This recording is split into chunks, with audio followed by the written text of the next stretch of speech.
Hi everyone, I'm with Regina Schowengerdt, and Regina Schowengerdt has put together a vigil to help, I guess, support the families or give an opportunity for the community here to show the support or tell us what you have in mind. Well, it came about Monday morning at work when we have our Monday morning meetings. Paul Nelson suggested that we do something. Okay. Now let me say, you work at Daenerys? Daenerys Mortuary. Okay, so, all right, go ahead. He had a thought about doing a candlelight vigil to support the families and to acknowledge the tragedy of Sandy Hook School, elementary school. So what we've done is we've called Kmart, Walmart, asking for donations for candles. We're inviting the community to come to the fire department on Friday night at 6 o'clock. Okay, and let me stop you for 1 second. That fire department is the Jackson Fire Department. Yes. Right? Yes. And it's at 6 p.m.? 6 p.m. Okay. All right, go ahead. Continue on. And so our hope is that we'll light everyone will have a lit candle. Pastor Yeshua Stathos is going to come and speak with us, the community, about this event and how it impacts communities that aren't directly involved but emotionally involved. And then we are going to accept donations. We'll have a donation box there for anyone to make a donation that will be sent over to support the funerals, the families, the counseling, whatever the community needs of Sandy Hook or Newtown, Connecticut. Right. And then we're also going to have a list of the names of every of the 20 children and 6 adults that lost their lives that day. And you can also, we're inviting you to fill out a card. We'll have a blank card for you to fill out, and we'll put that in the box and send it over to the families of Newtown also. Okay, so did it take you very long to get the people involved that are helping you with this? No, well, the loss of power the other day didn't help, but really? we had just started this process when we lost all of our power, so that limited us in our time frame. But Paul has made contacts, I've made contacts, so between the two of us, we're just breaking it up, splitting up the chores. Michael Johnson, the owner of Daenerys Mortuary, is helping tremendously with supplies that we need to make this happen and his support. And then I'm just waiting right now to hear if we can get the candles donated. We're putting together the donation box. I've done all the research. It's important that you know who you're donating to. As the media will tell you, there are so many scams out there right now.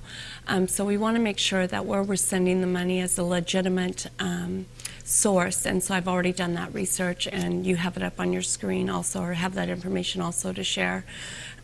So we know for sure that the money will go to those families. Okay, Regina, we're going to come back and we're going to take a short break, but when we come back, we want to talk with you a little bit more of how you think, you have a son in school. I do. And maybe we could talk a little bit about how it's personally affecting, people and continue to talk how it's probably affecting the community, the country at large. Although we're not going to get way out there in the macrocosm, we're just going to try to figure out what some of the things that are happening here locally are, okay? So stay with us, and when we come back, we'll have Regina, and she'll be answering some of those questions here on TSPN's News. Stay with us. You're watching Amador County's local television network, TSPN. Hi, and welcome back. We're with Regina Schowengerdt. And Regina, tell us, how is your son taking this? You have a 10-year-old son. What school does he go to? He goes to Ione Elementary School. His principal, Mrs. Amick, Miss Amick, actually sent a letter home yesterday explaining their precautions that they take and how they're talking to the children about it. And it is suggested that when we speak to our children about this, we give them age-appropriate information. We wait for them to ask us the questions, and we answer their specific questions. We don't give them more detail than is necessary. So that's kind of how I've spoke to my son, too, is that he understands that this was a horrible thing that happened. So, just from hearing that, it's not like we're as a parent, it's not suggested that I might say, John, looks like something's on your mind. You want to you want to talk about it? So we're not supposed to bring things up? No, bringing things up is good. Okay. You could ask a general question about it, very All right. general, not specific. We don't want to feed them the scary things. They can understand so much at their specific age. So these children were 5 and 6 years old. If we started going into detail with the kids who are in first grade, second grade, kindergarten, they would be so afraid to go to school. Right. I don't need to think you can talk about it rationally with an No. adult of how an event like that. It's senseless. Well, I can see how it could happen, but I have no idea where any kind of motive for anything like that could happen, and how that could be addressed. Other than, there's a lot of talk now about getting mental health availability for people that need it, that might be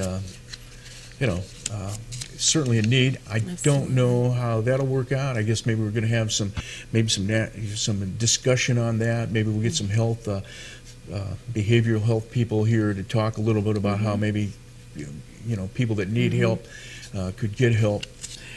But right now, let's go with this, because I think if I was a parent involved in this, I couldn't think of anything except the situation I'm in right now. But in thinking of how I could help them, it would seem that maybe the only way I could help them is an outpouring of love and some kind of understanding, showing some kind of support to ease their burden and show that there's a vast community that shares their pain, although certainly not anywhere the way that they are experiencing it. Yeah. We can empathize with them, and we can have sympathy for them, but we don't know what that feels like. I pray that we never know what that feels like, that tragedy feels like. But we, as a community, and as many communities are doing, we need to come together and be grateful for what we do have. It's so easy to get caught up in our day-to-day life and in a rush all the time and hurry up, get out of the car, go to school without stopping to give a hug or, say I love you or whatever it might be. And so I think this is a reality check for the rest of us. Right. I also think that maybe, as people, we're getting so bombarded with shocks that, I myself might have a tendency to just want to say, I just don't want to, in my consciousness, just push it off. Yeah. But that's not healthy either. No, it is better, to be a part of something than to be alone in something. So to be a part of the candlelighting vigil can actually be healing and help. Not understand, because I don't know that we can ever understand or comprehend this, but it can help us to move forward emotionally. And that's what we really want to do, is we want to allow adults and children who come. We want children to come. Okay. Is the event going to be somewhat free-flowing to some degree? Will people be able to talk as well as just the pastor that's coming? I think if somebody were led to say something, absolutely. It is a non-structured in the fact that it isn't, we're not saying this, and this is going to happen. We know that Pastor Yeshua will be there. He's the pastor at Calvary Chapel. He's going to address this with us as a community, that there will be a reading of the names of the 26 people who lost their lives. Everyone will be given a list of those names just to keep with them in their thoughts and their prayers, to move forward with healing and being able to cope with this.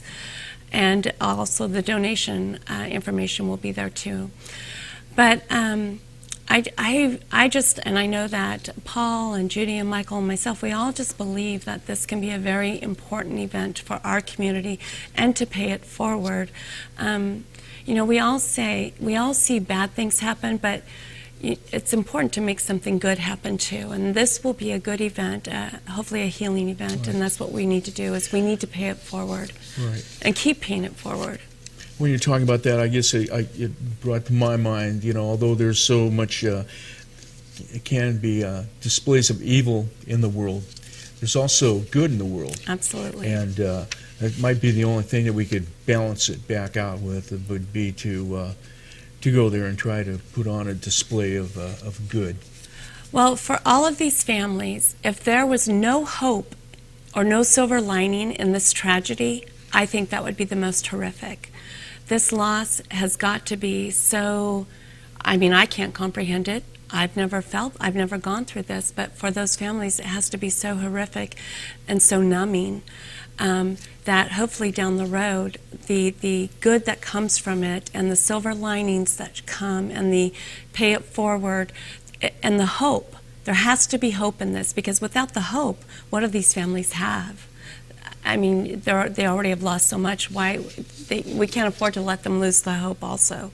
So giving them hope in something brighter would be the best thing we could offer them. Okay, so once again, why don't you tell the people what this is Friday at 6 p.m. At Jackson Fire Department, the downtown Jackson Fire Department on Main Street, 6 p.m. We'll be handing out candles. We'll be lighting our candles. There'll be a box there. You can put a donation in. You can leave a note for the families. Again, Pastor Yeshua will be speaking to us. And it'll just be an event of, it may be 10 minutes, it may be a half hour. There may be 10 people, there may be hundreds of people. We have no idea what we're really looking at along Okay, so that. how are you getting all of the news about this event out? I know obviously you're on TSPN.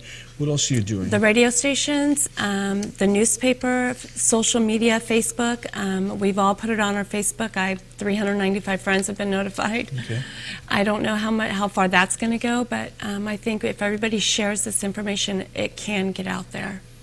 Okay, and that is a good thing. I'm glad you are putting this event on, and I hope to be there. And Regina, I want to thank you once again for taking the time to organize this vigil. All right, and thanks again. Stay with us. There's going to be more news. We'll get to the weather after this break. You're watching Amador County's #1 news and sports leader, TSPN.